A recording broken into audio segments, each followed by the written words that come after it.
twisted bits of technology, something lifting up the little bits of reality. While the quick trips through the space-time, we're surely a randomly sparking the photons around me.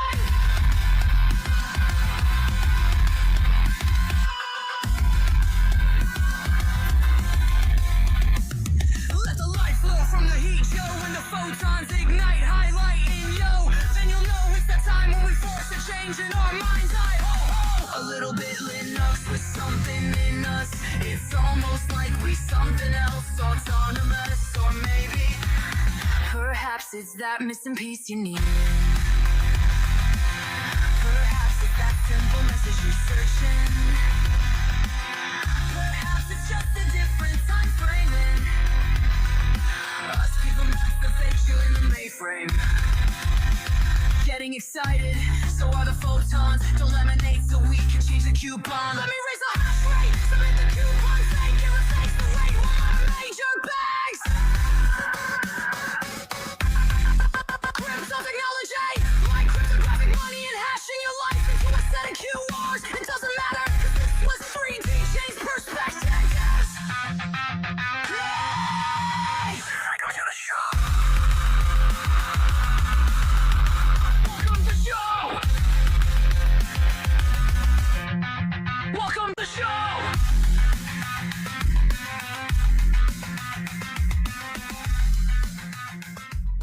Welcome to the show, everybody. It is me, 3D. That's right, I'm here for you guys to go ahead and try to change your perspective on Monero. That's right, last episode, I should say, we started diving into Monero while really we just snorkeled. We put on a snorkel, we ran around, and we looked at the controversy heading in XMR. So that was our, our little start, a little get in, a little way. But today we're going to dive in a bit deeper. We're going to put on some suits. We're going to get in.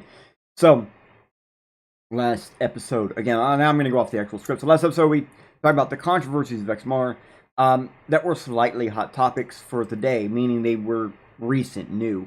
And now today, we're going to dive into the real Monero and find out what, why it is the way it is, because XMR or Monero's real history is kind of a crazy, shallow dive to begin in. So, that does mean every episode, we will essentially go further down into the XMR waters, for it falls deep like a trench of probable deniability.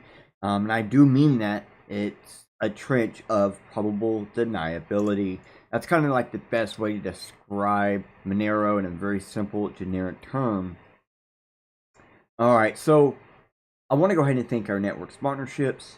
So I want to thank Deorganized for teaming up with Bitcoin Live Digital Broadcasting, DB. Because Bitcoin Live DB and Digital Organized is a powerhouse combo. I mean, that's new heights for both organizations. And now, if you haven't checked out the Organized early morning broadcast for stacks and other topics on crypto and whatnot, well, go check them out. They seem to be hitting up every day with more and more viewers. And you can find them on all of your favorite social platforms or anywhere you're watching this right now. I also want to thank my sponsor, our sponsor, Shield Filio. So thank you, Shield Filio, for sponsoring today's episode within a quantum bit, as well as the Bitcoin Live DB network. Now, if you haven't actually tried a Shield Folio, well, they're like a little black book that are made from stone paper. So they're fade resistant, tear resistant, and even water resistant. So all the info and secrets you store inside your Shield Folio will last and survive whatever you throw at it. Now, I personally have a Shield Folio, and I use it for my website info, contacts, crypto keys, among other things. So it's really a little black book that are pocket sized, ready to be by your side, regardless of your adventure in real life or online. Now, of course, I do literally mean that. I use it literally to store passwords and, even like the information we use to sign into our utilities and things like that. Got them stored in there safely. And now, if you look on your screen, you'll see a giant QR with a Bitcoin Live 20 below it. So you can scan that QR to go to their website. You can go ahead and pick up any of their products, especially their Shield Folio. Use the Bitcoin Live 20 at their website checkout to go ahead and get 20% off your Shield Folio today. So I really do recommend them. Go check them out. They got a bunch of stuff there for you to view and have, a wander and ponder of. Go ahead and get some stuff and see what they do, because even if you're not in crypto, even if you're just like, hey, you want to keep your stuff secret, these little books are the ones to go with. Now let's go ahead and roll in with Rollins before we go any further.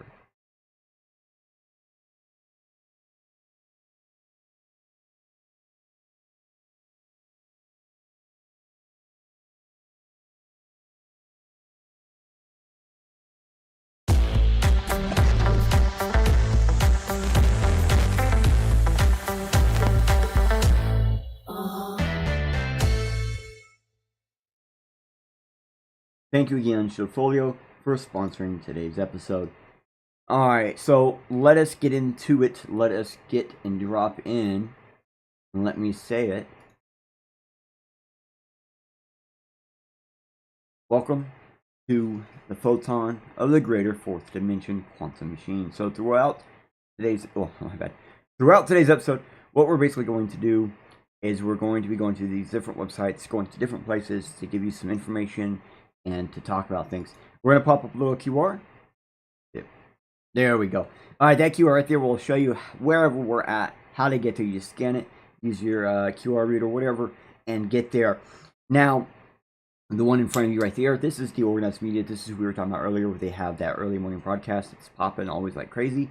Go ahead and check them out, see what's going on. Now, to get into the actual episode, we've been giving out these free pre-search queries. Today's free pre-search query is XMR developer history. Now, like always, I did not use this query in today's episode research, but that doesn't mean we don't have overlapping links. Now, if anything about today's episode kind of interests you, check out this free pre-search query, and to find out more, to go ahead and help you jump into this. So just like replay after the show, whatever, come back, hit it with your QR scanner or your phone, and jump into this rabbit hole, because it's a doozy. All right, I'm going to go ahead and drop these first two links now that you guys have those, because I'm going to just go ahead and take that away for a second. Maybe that will make sense to you in a second, because we got to catch up on something real fast. So Monero or XMR, it didn't really start like how we know it today. Like the anagram for Mr. X may have been an accident, or it may have been a common schema at the time where X stands for exchangeable, and then the first and last letter of the currency for the name XMR. Either way, Mr. X is a perfect example of what happened, and that's exactly what you guys got to look at a second ago, so let's put it back up. This is literally Mr. X breaking through the camera, breaking through for privacy. I know technically it's in the game, he's not breaking through for privacy, but he definitely is breaking through. Alright. There is no link to that. That's actually a GIF on my phone, on my computer. My apologies. But here we are. This is the Monero wiki. We come to almost all the wikis whenever we do one of these deep dives. It's just like the thing we've been doing. But for once, the wiki has the information. So normally when we're doing this, the wiki has a good amount of information. We kind of have to skip around, find the real good stuff.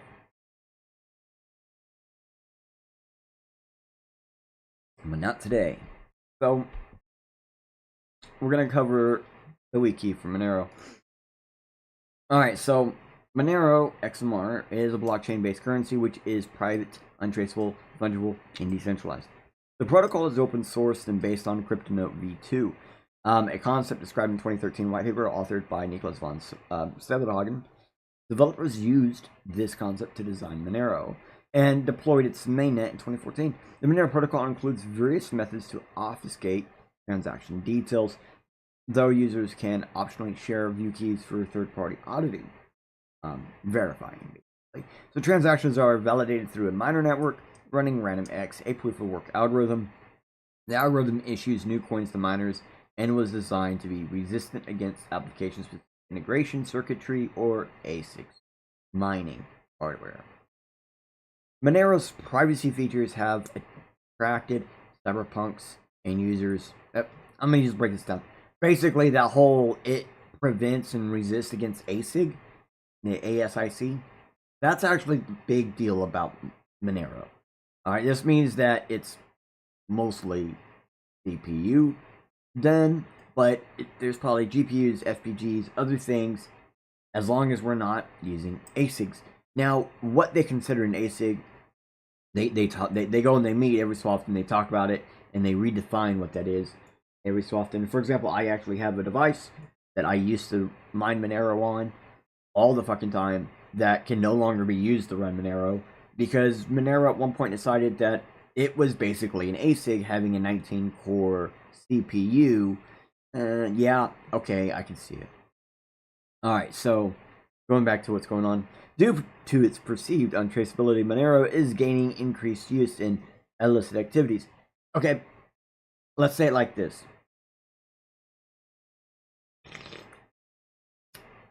I would love to see the real proof it's being used for illicit activities. I think what they're really saying is there's showcasings of places accepting Monero that some people would say is not good. As in, the things that you're purchasing are not good. A lot of times, it's literally people buying stuff from other people. And that's it. So things like this are going to be littered all throughout Monero. You're going to see this type of... Why is it always going to the bottom? You always see this type of terminology used, that it's used for illicit activities. But I don't think there's actually any real proof behind that. There might be some proof that there has been individuals wanting it for illicit activities, and maybe one person with proof of using it for illicit activities, which those illicit activities never happened. Imagine that. So no, I don't think it actually is used for illicit activities. I just think they want people to make you think it is. So, Monero's roots trace back to CryptoNote version 2, a cryptocurrency protocol first introduced by, again, that Nicholas von Stubbenhagen in 2013. Now, in the paper, the author described privacy as anonymity the most important aspects of electronic cash, and characterized Bitcoin's traceability as a flaw. Now, a Bitcoin Talk forum user known as Thankful for Today implemented these ideals into a coin they called BitMonero. Keyword there, BitMonero, alright? However, other forum users disagreed with Thankful for Today's direction for BitMonero and decided to fork it in 2014, leading to the creation of Monero. Now, Monero translates to coin in Esperanto. Both von Stubbenhagen and Thankful for Today remain anonymous. They could even be the same person. I don't know. Monero has the third largest community of developers behind Bitcoin and Ethereum. The protocol's lead maintainer was the South African developer Ricardo Sapani. I'm sure I said that name wrong. Now, much of the core development team chooses to remain anonymous. I wonder why. I mean, yeah. Improvements to Monero's protocol and features are in part tasked at the Monero Research Lab, some of whom are anonymous. Okay. So as we see here, this little graph kind of shows you what's going on. It's like there's all these different routes. This is a possible way. That is a possible way. That is a possible way. So they all go into the same output, right? And that's kind of what it does here. This ring signature system creates this difficulty to see what's exactly going on.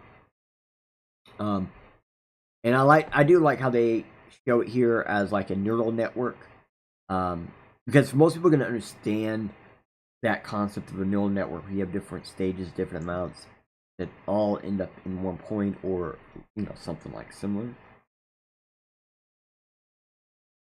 All right, so transaction outputs or notes of users sending Monero are obfuscated through ring signatures. Now, we'll actually cover ring signatures more deeply in a different episode. Well, let's get a little group of what's going on. So, grouped of senders outputs with decoy outputs. And that means that, again, we have one of these ABC is the real, signature or whatever, but it's with other ones. And so Z is the actual signature. So how do we get from A to Z or whatever, or the transaction, I should say. How do we get there? In many different ways. It makes it difficult. So encryption of transaction amounts began in 2017 with the implementation of ring CTs. So developers also implemented ZPFs or ZKPs or zero knowledge proofs through bulletproof, which is the method normally used in the dark web, which guarantee a transaction occurred without revealing its value. Now, Monero recipients are protected through stealth addressing, public key generation by the sender that are untraceable to the receiver by network observer. These privacy features are enforced on the network by default. So, and the only way to get around all of this is you basically have to yourself give up your, you have to give up stuff. You'd have to literally give someone a key or someone something for others to see. Oh,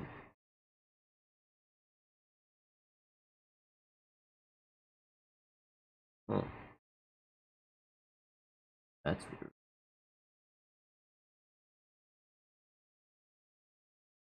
For some reason my chat not being recognized.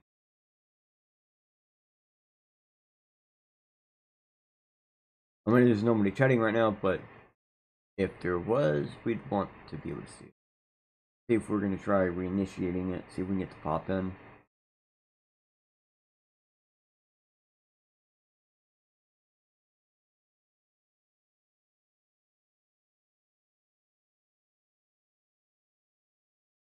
Alright.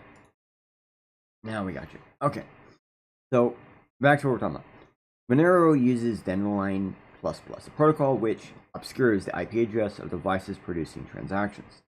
This is done through a method of transaction broadcasting propagation. New transactions are initially passed to one node on Monero's peer-to-peer network, and a repeated probabilistic method is used to determine when the transaction should be sent to just one node or broadcast to many nodes in a process called flooding.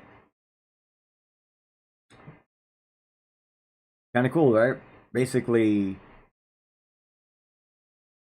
controlled or uncontrolled, I don't know. Probability. I don't know. Well, we said it earlier. It's all about probable deniability. Is really what it is.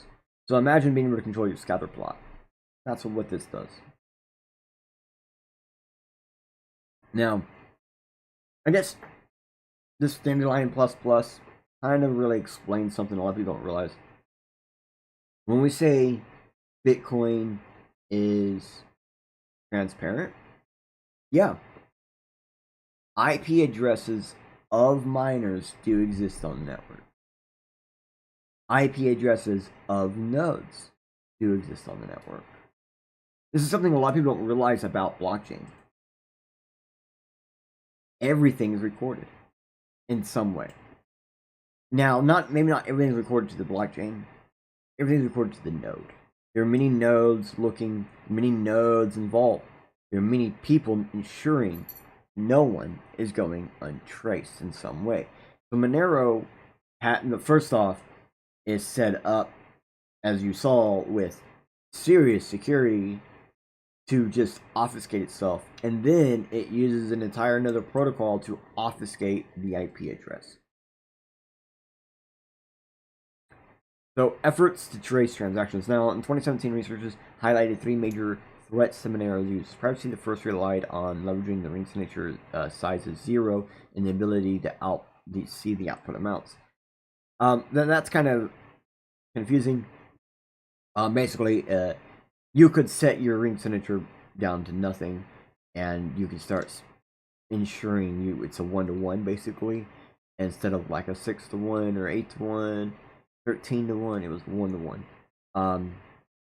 And now the second part was leveraging output merging. Involves tracking transactions where 2 outputs belong to the same user, which as when they send funds to themselves, also a string.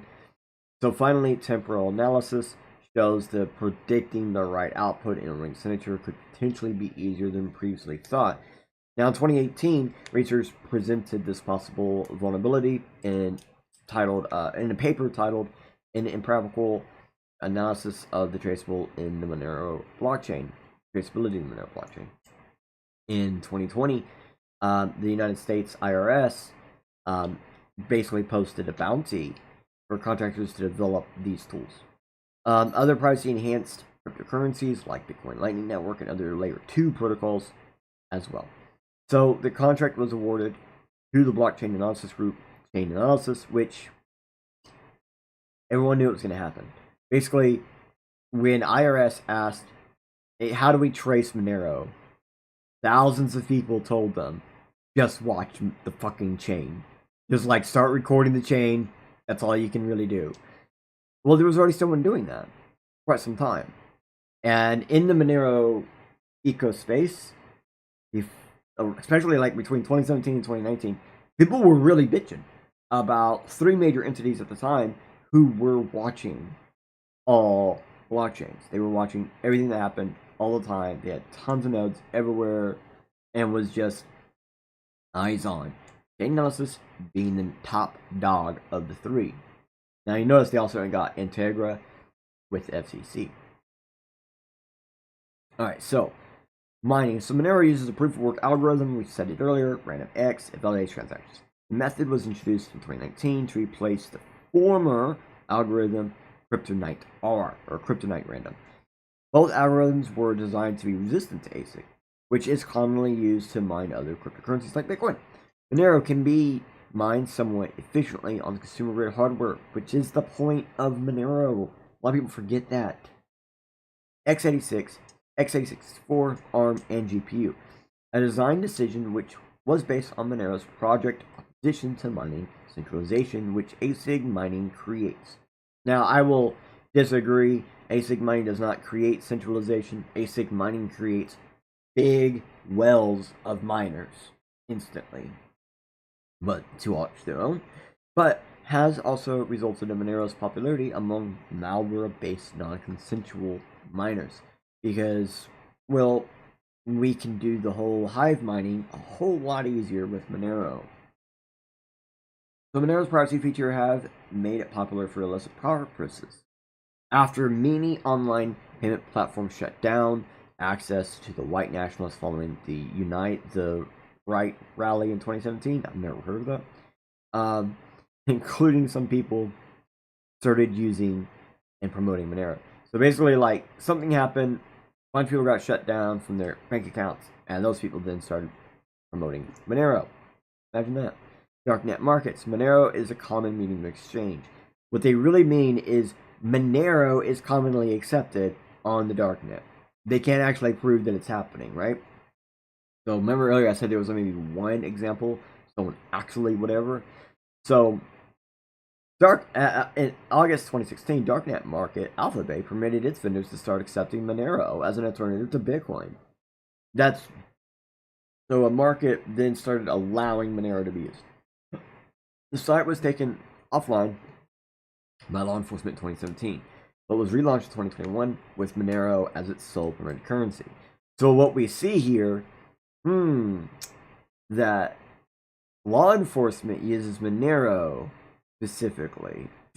Reuters reported in 2019 that 3 of its 5 largest darknet markets accepted Monero, though Bitcoin was still most likely used form of payment in those markets. Now that's the thing, people don't realize this. People in the darknet want to use Bitcoin. One simple reason. Transparent. People want to use Monero. People want to use Monero for a lot of things. People mostly mine Monero. And this is going to break people's brains. Most people who use Monero just mine it. That's it. They mine it, then they use it.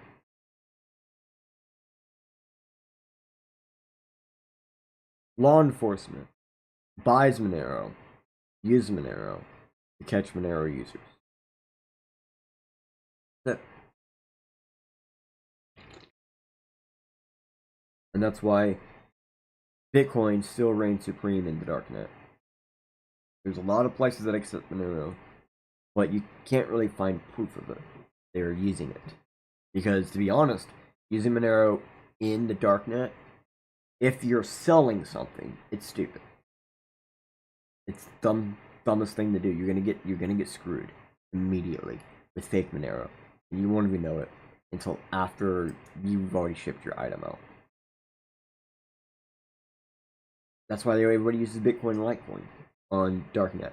And that's one thing I don't see a lot of people mentioning. Litecoin is extremely used in darknet, and Doge used to be. I don't think I seriously don't think it is anymore. Doge is mostly used as like transacting between two exchanges and stuff. Cool. So mining malware, also known as cryptojacking. Here's the real deal: if you're getting cryptojacked and they're accepting XMR, you really got cryptojacked. That's for real. So, in late 2017, malware and antivirus service providers called they started blocking CoinHive, a JavaScript implementation of Monero miner that was embedded in websites and applications, in some cases by hackers. CoinHive generated the script as an alternative to advertisements. It's one of the things I was big into. I used CoinHive for ads. A website or app could embed it and use website's visitor's CPU to mine the cryptocurrency while the visitor is consuming the content on the webpage, with the site or app owner getting a percentage of the mine coin. Some websites and apps did this without informing visitors, though. I always had like a little thing at the very top of my thing. And most users, they had a little bar at the top, a bar at the bottom, but a lot of people would do it without it. And in some cases, using all possible system resources. So there were some sites you'd go onto, and it would just bog the computer down, and you were pretty much screwed. You had to like hard restart your computer, turn it off, turn it on. In a lot of cases, sometimes Alt F4 could bypass it and stuff, but basically, as a result, the script was blocked by many companies as an ad blocker situation. Antivirus services and anti-malware services also are blocking it as ad. CoinHive had been previously found hidden in Showtime-owned streaming platform. And why Starbucks hotspot in Argentina now. The Starbucks Wi-Fi hotspot in Argentina, that was a hacker. Most likely that was some goofing off. The Showtime-owned streaming platforms that was using CoinHive, I honestly think that was Showtime. Can't prove it. But there was a lot of stuff going on at the time where a lot of miners at one time were getting people coming to them with Hollywood emails. And there were a lot more places than Showtime that I'm on. Showtime is just the one that got caught.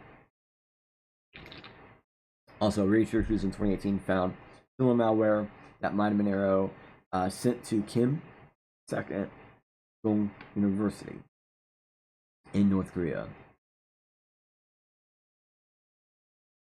It says here it's a public university and was founded in 1946, the first tertiary education post-war North Korea. Kim Il-sung University, I do believe that is where they train certain types of peoples. But I could be wrong. So, as you can see, it's been used for ransomware. It's been covered on much stuff. The ransomware stuff, like, basically, if a ransomware person is asking for Monero, you're fucked. You're better off someone figuring out how to reverse the ransomware issue or decode it than actually getting the person accepting Monero to do anything. So you can see there's a bunch of regulatory responses to Monero. There's a bunch of people in the government saying, "Ooh, scary, no." And so, like, a lot of places delisted Monero. Fine. Yep. So that's basically a majority of Monero's history. Because they are so private, that is one of the problems. Because it is so fucking private, that is one of the problems. There's a lot of people that don't want to use Monero because of how private it really is. The fact you don't actually know certain things.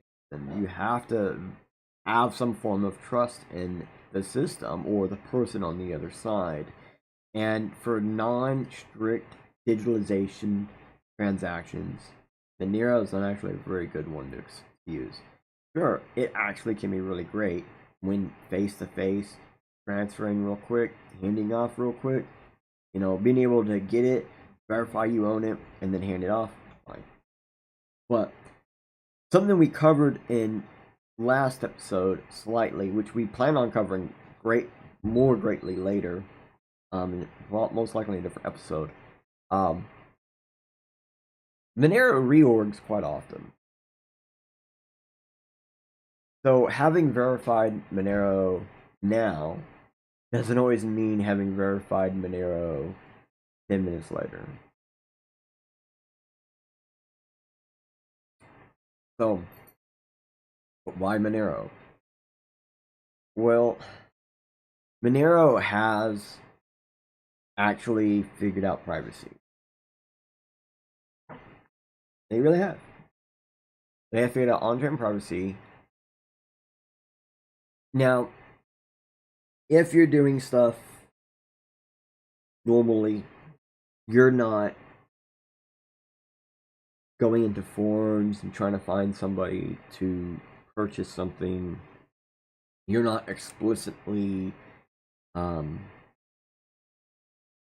to get someone to purchase it as quickly as possible or anything. You're just selling somewhere in Monero. Just happens to be one of the forms you accept. Probably pretty good. Gonna probably be pretty good. Something I've seen a lot of people do with Monero is they have like a 1 hour wait. So they'll accept your funds and they won't even check it for an hour. There are other little things people do to help ensure they're not going to get screwed by using Monero. Now, something I'm not seeing on here that you need to know about, and you're not going to see it pretty much anywhere, is Monero can be transacted for Bitcoin, and Bitcoin can be transacted for Monero. You can atomic swap Monero and Bitcoin, which is the real reason why people want Monero. They want to be able to go back to Bitcoin. And there's a lot of people with Bitcoin that want to do a private transaction. And so they'll buy Monero to do that private transaction in the manner of, atomic swapping for it. But there are still exchanges that have it. That's fine. The most part that Monero, when you go to like Bitcoin versus Monero, I think Monero within its lifespan was being used as currency faster than Bitcoin really was. So like Bitcoin back in the day,